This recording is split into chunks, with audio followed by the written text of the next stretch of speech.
කාලෙක නිහඬතාවයකින් පස්සේ මම අද ආයෙත් ආවේ බොලිවුඩ විතරක් නෙමෙයි මුළු ලෝකෙම උඩු යටිකුරු කරපු ඉන්දියානු සිනමාව විසින් මෑතකදී ලෝකයට දායාද කරපු දැවැන්තම සිනමා නිර්මාණය ගැන කතා කරන්නයි.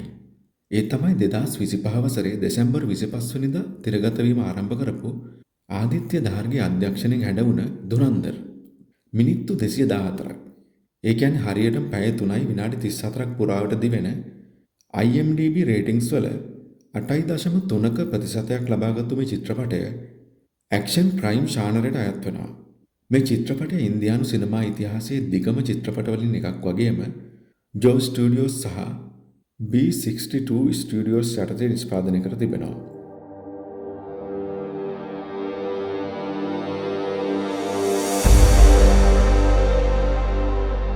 ඉතින් මේ චිත්‍රපටය ඇතුලේ සැබෑ කතාව මොකක්ද? ඇයි මේක රටවල් කීපයක තහනම් වුණේ? එහෙනම් අපි අද ඒ ගැන කතා කරමු.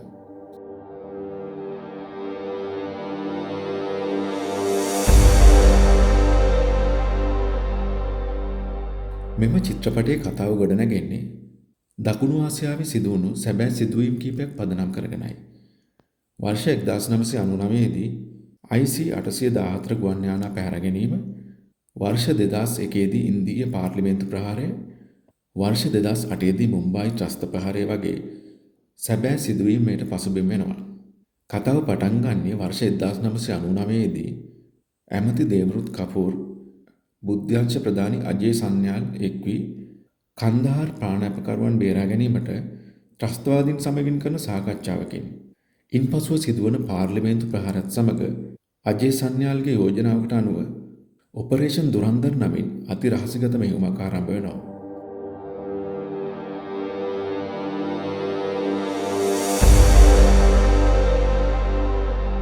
මේ මෙහෙයුම වෙනුවෙන් පාකිස්තානයේ කරච්චි නුවර ලියාරි ප්‍රදේශයට යවන ඉන්දියානු රහස් නියෝජිතයා තමයි හම්සා අල් මසාරි. එහෙමත් නැත්නම් අපි කවුරුත් දන්න රන්වීර් සිං. හම්සා එහෙ ගිහින් මොහොමඩ් ආලම් සමග එකතු වෙලා ලියාරි ප්‍රදේශය පාලනය කරන බලොත් සහ පතාන් කියන පාතාල කල්ලි දෙක අතර ගැටුමට මැදි වෙනවා. එතනින් එහාට ඔහු පාතාල නායක රෙහ්මාන් ඩකයිට්ගේ විශ්වාසය දිනාගෙන දේශපාලනය හා ත්‍රස්තවාදය අතර තියෙන එරට සම්බන්ධතා හෙළිදරව් කරන ආකාරය ඉතාමත් ත්‍රාසජනක විදියට මේ චිත්‍රපටයේ පෙළගස්වා තිබෙනවා. ඒ වගේම මේ චිත්‍රපටයේ සාර්ථකත්වයට ප්‍රධානම හේතුව තමයි මෙහි නළු නිළියන්ගේ රංගනය. චිත්‍රපටයේ බොහෝ චරිත සැබෑ ජීවිතයේ චරිත මත පදනම් වී තිබීමත් විශේෂ කාරණයක්. චිත්‍රපටයේ රන්වීර් සිං නිරූපණය කරන්නේ හම්සා අල් මසාරි. එහෙමත් නැත්නම් සැබෑ අනන්‍යතාවය වෙන මරණ දඬුවම නියම වූ ඉන්දිය සිරකරුවෙකු ජස්කිරාත් සිං රංගිගේ චරිතයයි. රන්වීර්ගේම නිහඬ නමුත් ප්‍රබල රංගනය ප්‍රේක්ෂකයන් මවිතයට පත් කරා. මේ හම්සාගේ චරිතය නිසා ඔහුගේ සිනමා දිවියේ අලුත් පිටුවක් පෙරළුණා. අක්ෂේ කන්නා, ඒ කියන්නේ බලොච් කල්ලියේ නායක, පීපල්ස් අමාන් පක්ෂයේ නායක රෙහ්මාන් ඩකයිට් ලෙස ඔහුගේ රංගනය චිත්‍රපටයේ දැවැන්තම ආකර්ෂණය වුණා. ඒ වගේම ඉන්දීය බුද්ධ්‍යංශ ප්‍රධානි අජේ සන්යාල් ලෙස ආර් මාධවන් චිත්‍රපටයේ දැක්වීමත් විශේෂත්වයක්. ඔහුගේ අජේ සන්යාල් චරිතය සැබෑ ජීවිතයේ අජිත් දෙවල් මහතාගේ චරිතය ඇසුරින් ගොඩනගා ඇති බව කියවෙනවා. ලියාරි කාර්යසාධක බලකායේ පොලිස් අධිකාරී චෞත්‍රි අස්ලම් ලෙස සංජේ දත් මෙහිදී සුවිශේෂී රංගනයක් ඉදිරිපත් කරනවා. සැබෑ ලෝකයේ ඉල්යාස් කාශ්මීරි සහ මේජර් ඉක්බාල් මත පදනම් වූ ISI මේජර්වරයාගේ චරිතය අර්ජුන් රාම්පාල්ද, යලිනා ජමාලි ලෙසින් සාරා අර්ජුන්ද, උසයිර් බලොච් ලෙස ඩැනිෂ් පණ්ඩෝර්ද, ජමීල් ජමාලි ලෙසින් රාකේෂ් බේඩිද ඇතුළු විශාල නළු නිළියන් පිරිසක් මේ දැවැන්ත චිත්‍රපටය සඳහා තම රංගනින් දායක වී තිබෙනවා.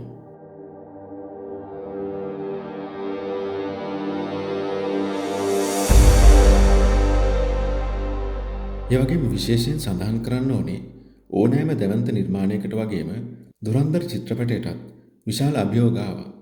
සැබෑ සිදුවීම් එක්ක ප්‍රබන්ධය මිශ්‍ර කිරීම නිසා සමහරු විසින් මෙය ප්‍රොපගැන්ඩාවක් ලෙසත් හැඳින්වුවා. චිත්‍රපටයේ තිබෙන ප්‍රචණ්ඩකාරී දර්ශන නිසා මධ්‍යම චිත්‍රපට සහතික කිරීමේ මණ්ඩලය, ඒ කියන්නේ CBFC එකෙන් මේ සඳහා ලැබුණේ වැඩිහිටියන්ට පමණයි ලෙසින් ලේබල් වුණු ඒ සහතිකයක්. ඒ වගේම ගල්ෆ් කලාපයේ රටවල් කීපයකම මෙම චිත්‍රපටය ප්‍රදර්ශනය කිරීම තහනම් වුණා. විශේෂම දේ තමයි බලොච් ප්‍රජාවට අපහාස වන පරිදි ඔබට කිඹුලන් විශ්වාස කළ හැකි නමුත් බලොච්චවරුන් විශ්වාස කළ නොහැකි කියන දෙබසට එල්ල වූ විරෝධය නිසා චිත්‍රපටයේ ඇතම් වචන මියුට් කිරීමට පවා සිදු වුණා.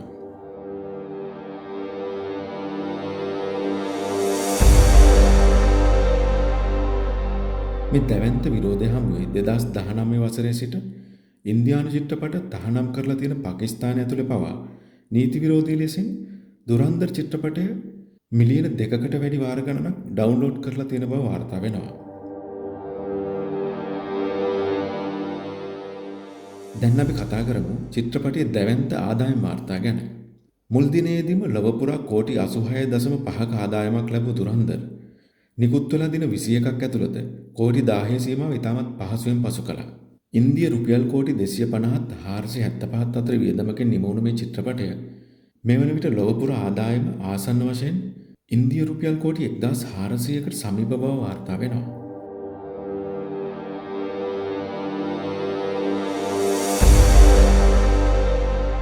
මේ වන විට දැවැන්ත වාර්තා රැසකට දුරන්දර් චිත්‍රපටය හිමිකම් කියනවා.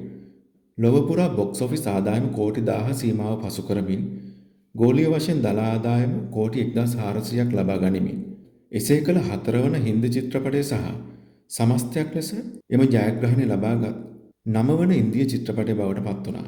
ඒ වගේම 2025 වර්ෂයේදී ඉන්දියාවේ දේශීය සුද්ධ ආදායම අතින් ඉහළම ආදායම ලැබූ හින්දි චිත්‍රපටය ලෙසත් බොලිවුඩ් ඉතිහාසයේ ඉහළම ආදායම් ලැබූ චිත්‍රපට අතර දෙවැනි ස්ථානය ලෙසත් ඉන්දිය සිනමා ඉතිහාසයේ ඉහළම ආදායම් ලැබූ චිත්‍රපට අතර හතරවෙනි ස්ථානය ලෙසත් කොවිඩ් වසංගත තත්ත්වයෙන් පසු වඩාත් සාර්ථක වූ බොලිවුඩ් චිත්‍රපටය ලෙසත් වාර්තා රසක් තමන් සතු කර ගැනීමට රිලීස් කරලා මාස 2-3ක් ඇතුළත දුරන්දර් චිත්‍රපටයට හැකි වුණා.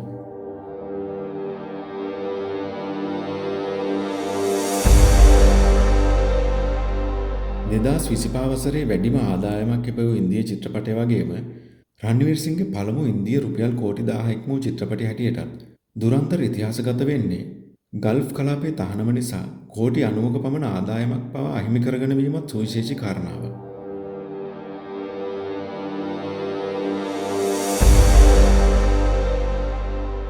ඒ වගේම ජනවාරි මාසයේ අග Netflix හරහා නිකුත් වුණ ඩිජිටල් පිටපත පවා ගෝලීය වශයෙන් රටවල් 22ක අංක 1 රැඳී සිටින්නට සමත් වී තිබෙනවා.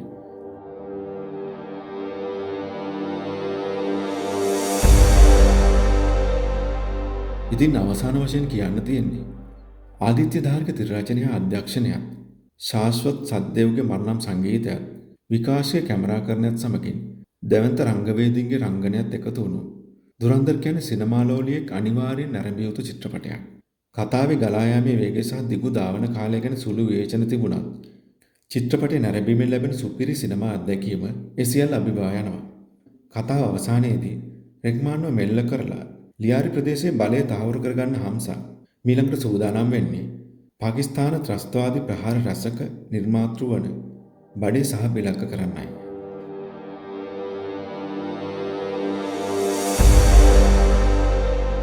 මේ ද්විත්ව කතාවේ දෙවෙනි කොටස දුරන්දර් ද රිවෙන්ජ් ලෙසින් 2026 වසරේ මාර්තු 19 වන දින සිනමා හල් වලට පැමිණීමට නියමිතයි.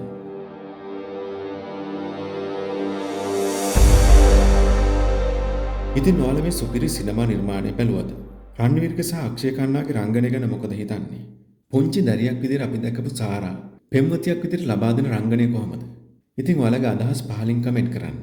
channel එක subscribe කරන්න අමතක කරන්න එපා. එහෙනම් අදට මං ගිහින් එන්නම්. ඔයාලට සුබ දවසක්.